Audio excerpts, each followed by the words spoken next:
Good morning बच्चों, एक बार फिर से आपका स्वागत है ऑनलाइन क्लासेस में। देखिए चैप्टर नंबर 37 हम बात कर रहे थे और इसमें हम क्या पढ़ रहे थे। 2 नंबर जो है हमारा टॉपिक चल रहा था।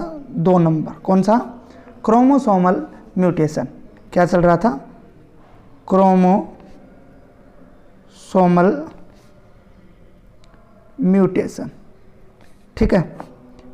क्रोमोसोमल म्यूटेशन के अंदर हमने एक तो किसकी बात की थी, किसके आधार पे बात की थी? एक तो की थी गुणसूत्रों में संख्यात्मक परिवर्तन। किसकी बात की थी? संख्यात्मक परिवर्तन की। संख्यात्मक परिवर्तन की बात की थी। और आज जो हमारा दूसरा टॉपिक रहेगा वो है गुणसूत्रों में संरचनात्मक परिवर्तन। दूसरा कौन सा है? संरचनात्मक परिवर्तन। दूसरा कौन सा है? संरचनात्मक परिवर्तन। 2 नंबर। तो गुणसूत्रों में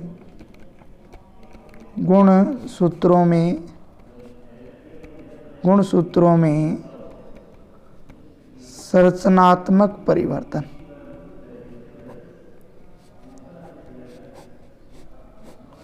गुणसूत्रों में संरचनात्मक परिवर्तन की आज इस वीडियो के अंदर हम बात करेंगे। देखिए गुणसूत्रों की संख्या परिवर्तन के अंदर हमने संख्या परिवर्तन पढ़ा था। यहाँ पे हमने क्या पढ़ा था? संख्या परिवर्तन पढ़ा था। अब हम पढ़ेंगे गुणसूत्रों की संरचनात्मक परिवर्तन, अर्थात उसकी संरचना में होने वाले परिवर्तन के आधार पर किस प्रकार के चेंजेस जो हैं वो आते हैं। देखिए तो इसकी परिभाषा क्या होगी भाई? दूसरे प्रकार के उत्पन्न में इसमें क्या होगा? जो संरचना है उसमें परिवर्तन होगा। संरचना में परिवर्तन होना। संरचना में क्या होना? परिवर्तन होना, जिसके कारण गुणसूत्र की जो मूल व्यवहार या जो प्रकृति है वो क्या हो जाएगी? बदल जाएगी। वो क्या हो जाएगी? बदल जाएगी, जिसे हम गुणसूत्रीय विवर्तन कह सकते हैं, या फिर क्या बोल सकते हैं? गुणसूत्रों में संरचनात्मक परिवर्तन जो है वो बोला जा सकता है। इसके अंदर अगर हम बात करें तो ये 4 प्रकार का होता है। कितने प्रकार का होता है? 4 प्रकार का होता है। कितने प्रकार का होता है? 4 प्रकार का होता है। कौन कौन सा होता है? देखिए चारों प्रकारों की हम बात करते हैं। सबसे पहले 1 नंबर की बात करते हैं। तो 1 नंबर जो दे रखा है वो है विलोपन। कौन सा है? विलोपन। 1 नंबर किसकी बात करेंगे? विलोपन की बात करेंगे। देखिए विलोपन के अंदर क्या होता है कि ये जो है ये सबसे सरल प्रकार का गुणसूत्रीय विवर्तन माना जाता है। सबसे सरल प्रकार का ये होता है। क्या होता है? सरल प्रकार का विवर्तन होता है। इसमें किसी गुणसूत्र के बड़े या छोटे अकेंद्रीय खंड की कमी या हानि हो जाती है। भाई किसकी? जो अकेंद्रीय खंड है, जिसके अंदर केंद्रक नहीं है। क्या नहीं है? केंद्रक नहीं है। उस अकेंद्रीय खंड की क्या हो जाती है? कमी या फिर क्या हो जाती है? हानि जो है वो हो जाती है। कमी या फिर क्या हो जाती है? हानि हो जाती है, जिसे क्या बोला जाता है? विलोपन बोला जाता है। तो उसे क्या बोला जाता है? विलोपन जो है वो बोला जाता है। ठीक है। और यदि किसी गुणसूत्र के अंतस्थ भाग की कमी होती है, अगर हम बात करें किसकी? अंतस्थ भाग की। किसकी? अंतस्थ भाग में अगर कमी होती है, अंतस्थ भाग में अगर कमी होती है तो उसे क्या बोला जाता है? अंतस्थहीनता जो है वो बोला जाता है। क्योंकि किस भाग में कमी हो रही है? गुणसूत्र के अंतस्थ भाग में कमी हो रही है, तो उसे हम अंतस्थहीनता जो है वो बोलेंगे। जबकि बीच अथवा अंतर्वेशी खंड का 2 भागों में टूटना, अगर गुणसूत्र बीच में से अगर 2 भागों में टूट जाए, कितने भागों में? 2 भागों में अगर टूट जाता है तो उसे क्या बोला जाता है? अंतराली। तो उसे क्या बोलेंगे? अंतराली विलोपन जो है वो बोला जाता है। क्या बोला जाता है? अंतराली विलोपन, इंटरस्टिशियल डिलीशन जो है वो बोला जाता है। तो विलोपन के अंदर सीधी सी बात है, क्या समझते हैं हम कि गुणसूत्र का क्या हो जाना, गुणसूत्र के किसी भाग का क्या हो जाना? विलोपित हो जाना, या उसकी फिर क्या हो जाना? कमी हो जाना ही क्या कहलाता है? जो है विलोपन कहलाता है। क्या कहलाता है? विलोपन जो है वो कहलाता है। 2 नंबर पे है स्थानांतरण। 2 नंबर पे क्या है? स्थानांतरण।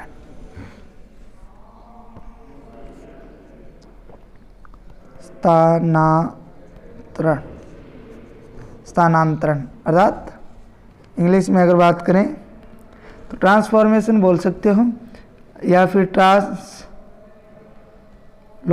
जो है वो बोल सकते हो। क्या बोल सकते हो? ट्रांसलोकेशन भी इसको बोल सकते हो। इसके अंदर क्या होगा, कोई भी गुणसूत्र है, उस गुणसूत्र का गुणसूत्र जो है, इस गुणसूत्र का एक सिरे की ओर से टूटा हुआ हिस्सा, एक सिरे की ओर से, एक सिरे की ओर से टूटा हुआ हिस्सा, एक सिरे की ओर से टूटा हुआ हिस्सा उसी गुणसूत्र के दूसरे हिस्से से जुड़ जाता है। दूसरे हिस्से से क्या हो जाता है?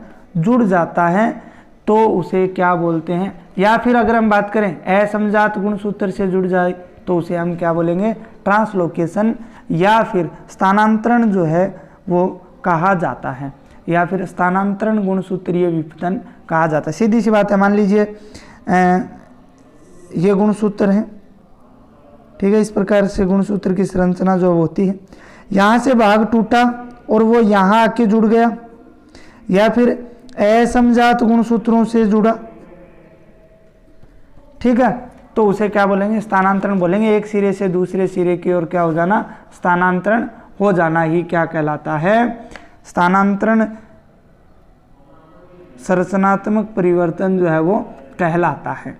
इसके अलावा अगर बात करें खंडों का स्थानांतरण दो असमजात गुणसूत्रों के मध्य हो, दूसरी परिभाषा की अगर बात करें कि गुणसूत्रों का जो स्थानांतरण, गुणसूत्रों के खंडों का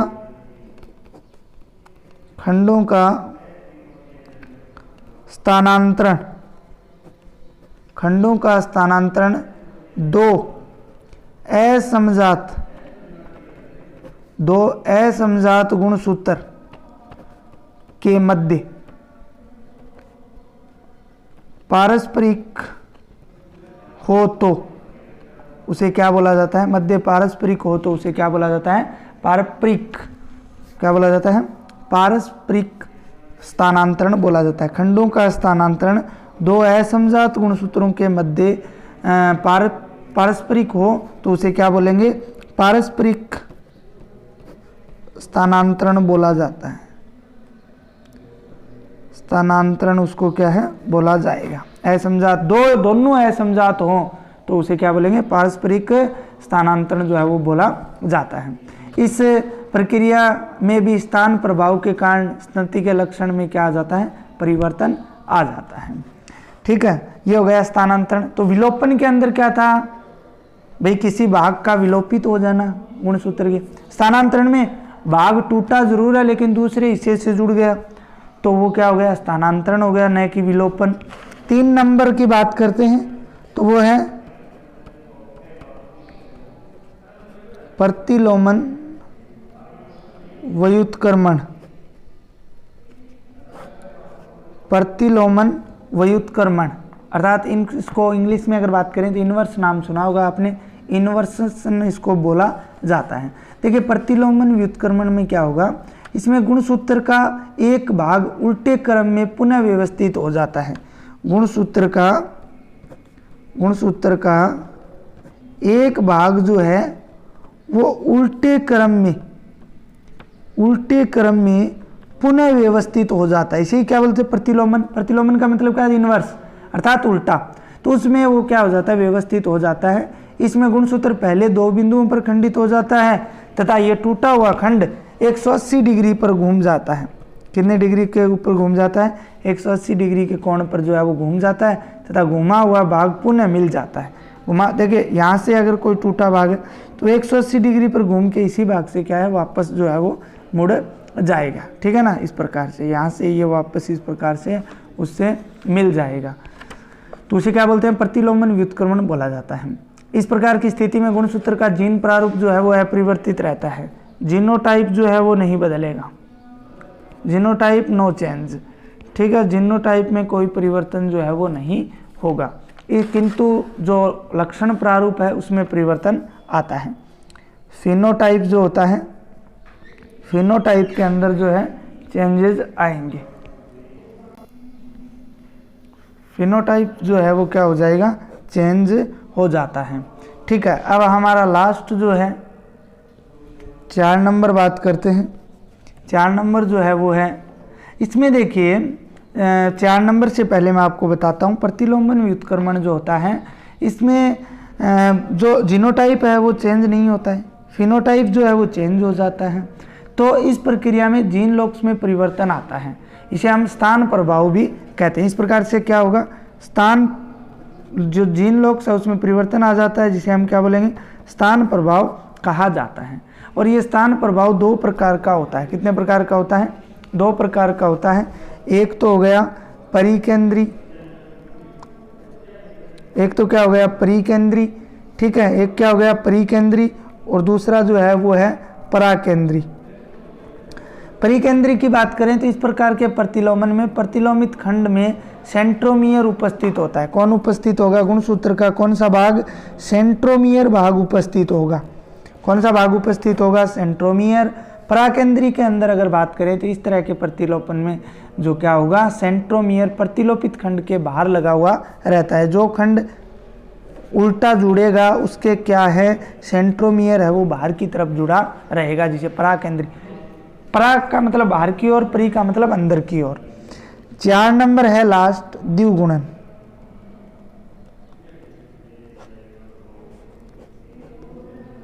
द्विगुणन की बात करते हैं तो देखिए कभी कभी किसी गुणसूत्र के किसी क्षेत्र की 2 बार क्या हो जाती है, पुनरावृत्ति हो जाती है। कितनी बार पुनरावृत्ति हो जाती है, 2 बार पुनरावृत्ति हो जाती है।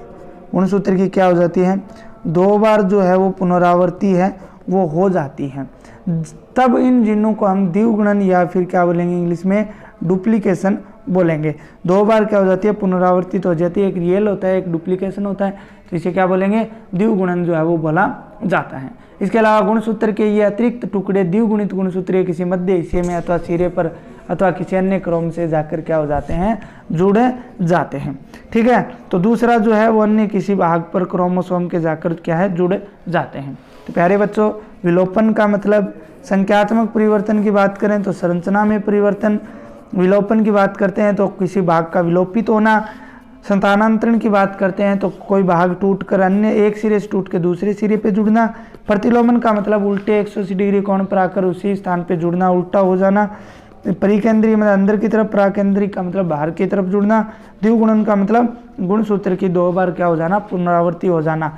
ये थे गुणसूत्रों में संरचनात्मक परिवर्तन के प्रकार। इस प्रकार से हमारा ये टॉपिक जो है गुणसूत्रों के प्रकारों का, एक तो उत्परिवर्तन के प्रकारों का, जीन उत्परिवर्तन और गुणसूत्रीय उत्परिवर्तन की हमने कंप्लीट बात कर ली है। आगे जो हमारा टॉपिक रहेगा इम्पोर्टेंट टॉपिक जो आप 11वीं क्लास के अंदर भी पढ़ के आए हो, जेनेटिक्स कोड, उसकी बात हम लोग जो है वो करेंगे।